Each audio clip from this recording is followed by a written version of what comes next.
So after the 30-day journey of exploring Catholicism, I think many of you might be wondering, like, what did I decide on? And I think many of you already know that I decided that Catholicism was correct, it was right, and that I want to become Catholic, and that I'm going to start in September doing RCIA, which is basically the adult initiation of me going through the sacraments and all of that. But I wanted to make this little video just talking about, briefly why I decided to become Catholic, and just like sort of reflect on that 30-day journey a little bit.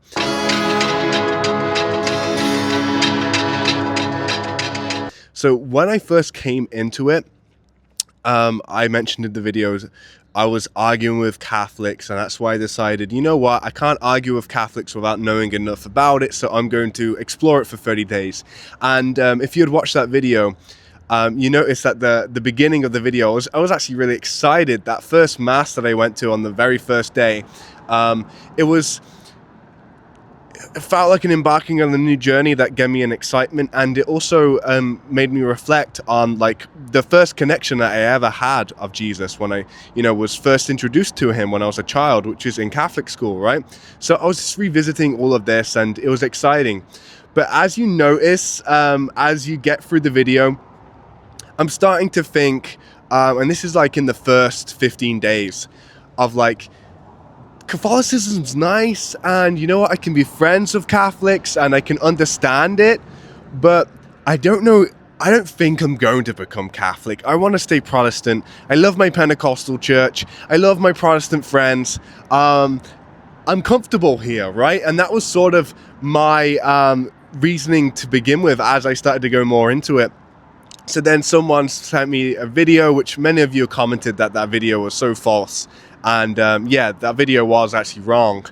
But basically at that part in the journey, I was like, I don't know though, I don't know if I should become Catholic, because there's lots of things to weigh up about Mary, Marian dogma and just like papal infallibility and all this stuff. And I really couldn't get my head around it all at first. I was just like, I don't know, Protestant just seems like the way. And then, you know what actually really made me start to change my mind on that journey was the interviews that I had with Aram and with Father Greg, which funnily enough, Father Greg is coming around our house today to have dinner with us, and we're just going to talk a little bit more. Like, he's actually became a good friend now, which is exciting. But after those interviews, it really stumped me to like realize I don't actually have it all figured out to get, like, I don't have all the points put together as a Protestant, and the Catholicism seems to give context to a lot of things that I still didn't understand about Christianity. And woo, arm is getting tired, but we're rocking with it. Little bit of mess going on, but anyway. So then, like, once I had that interview, especially with Father Greg, the priest, I was so stumped, because like at first I was thinking, am I gonna go into this interview with a Catholic priest and just go full on Protestant mode and just like basically try and debunk him, or am I actually gonna listen to him? And I said to myself, you know what, I'm going to fully listen to him, because this 30-day journey is me exploring it to the fullest. And actually listening to him, and you gotta watch that interview. Honestly, listening to him, he expressed things so well, so gentle, with so much understanding and depth, that I left that interview thinking, how am I gonna go home and tell my wife that I want to become Catholic now? Because my wife was also on the verge of like, I don't want to become Catholic. We just became Protestants, like we just gave our lives to Jesus not that long ago, like over a year ago. But why are we changing all of that, all the connections we made and all this stuff, But you know what? A yearning for the truth was stronger than all of our comfort zones. And as we got deeper, and I think like from day 20 onward, cogs were just starting to turn in my head. And of course, as I'm going to Mass more and celebrating the Mass more and seeing the Eucharist be broken for the not congregation. I know that Catholics don't use the word congregation, but for the people sitting in church more, Jesus's body is being broken. It just made me decide, like, whoa, okay, there's so much more going to this. And now that I understand more of a historic context, because the priest shared so much about that to me, and Aram too, I decided, like, as I got to the end of the journey, that I was going to become Catholic. And what were those deciding factors? Well, the main deciding factor was the Eucharist, to be honest. But then another deciding factor was actually when I learned how papal authority worked, that helped me decide also, because I actually just misunderstood it. And then actually reading some of the early church father quotes and seeing the rosary miracles, these were all deciding factors. Now, miracles should not be a deciding factor with what you should choose. I think you should believe without seeing signs, but actually those signs did help me understand that, especially with the rosary miracles, that the rosary isn't idolatry and then all of that. But then after the journey, what helped me decide further was actually learning more about Mary and her role. Editing software has gotten more powerful over the years, but at the same time, it hasn't really gotten faster. Because even now, if you want your videos to look professional, you're still spending a lot of time on the same things. Animating text, building transitions, designing motion graphics, adding sound design, adjusting timing. It all works, but it's slow.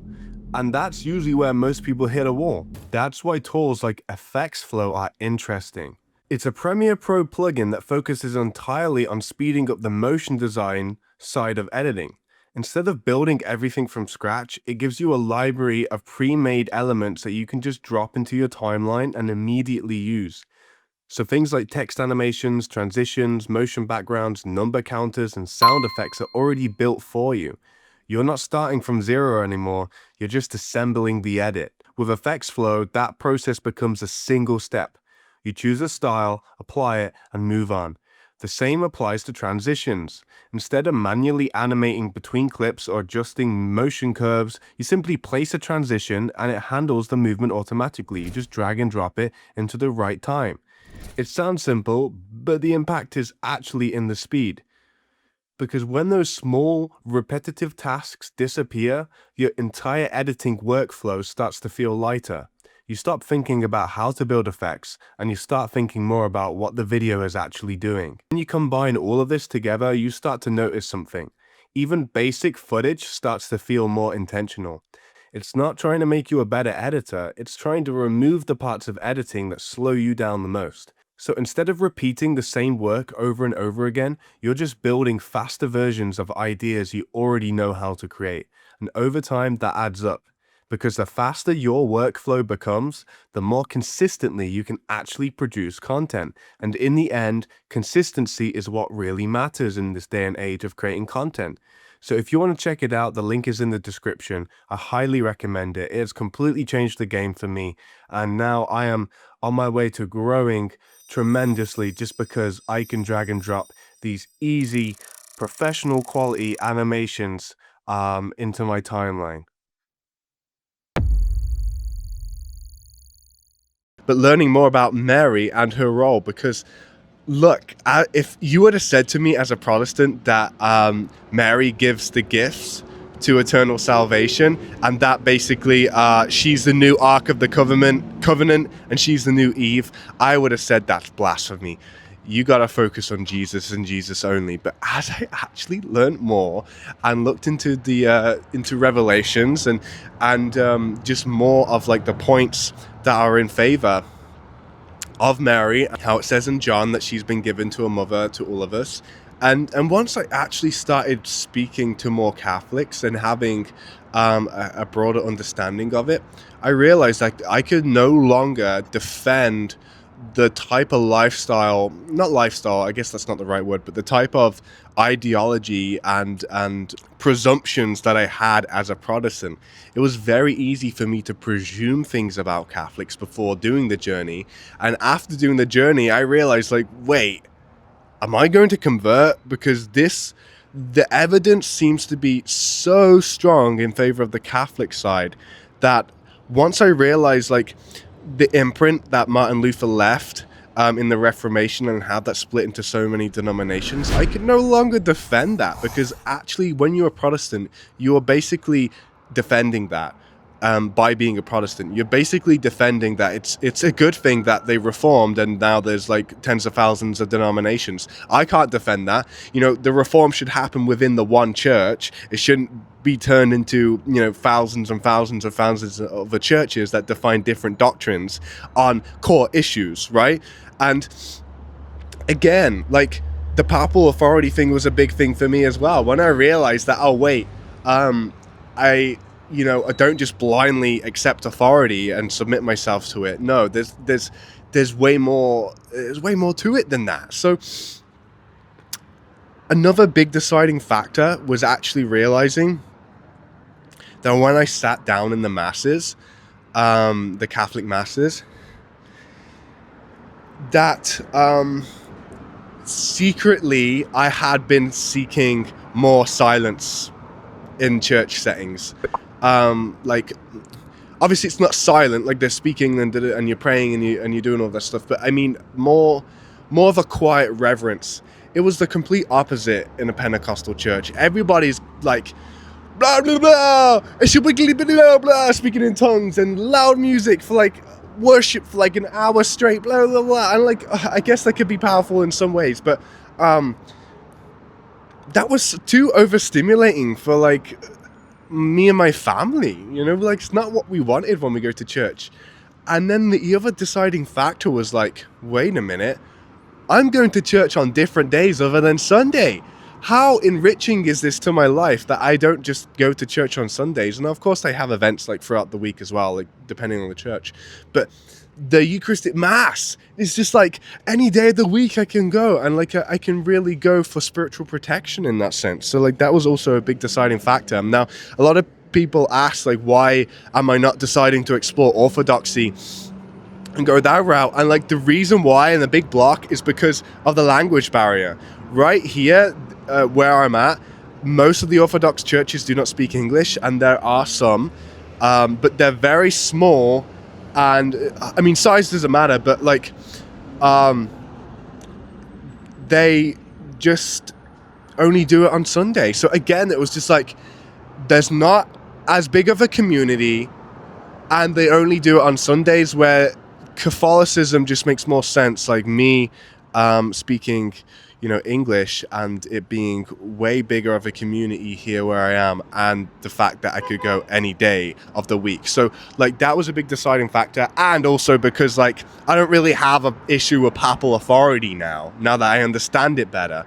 So yeah, that was just a quick video hopping on here of like actually why I've decided to convert. And I think that these are big reasons why you should all take into consideration if you are going to become Catholic, right?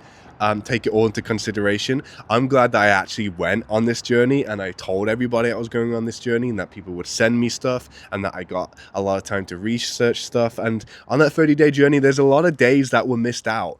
And some of you might be curious, like, what was happening on those days? And like, to be honest, it was just me researching, watching videos and all this stuff. And like, I didn't record any of that stuff because really I wasn't trying to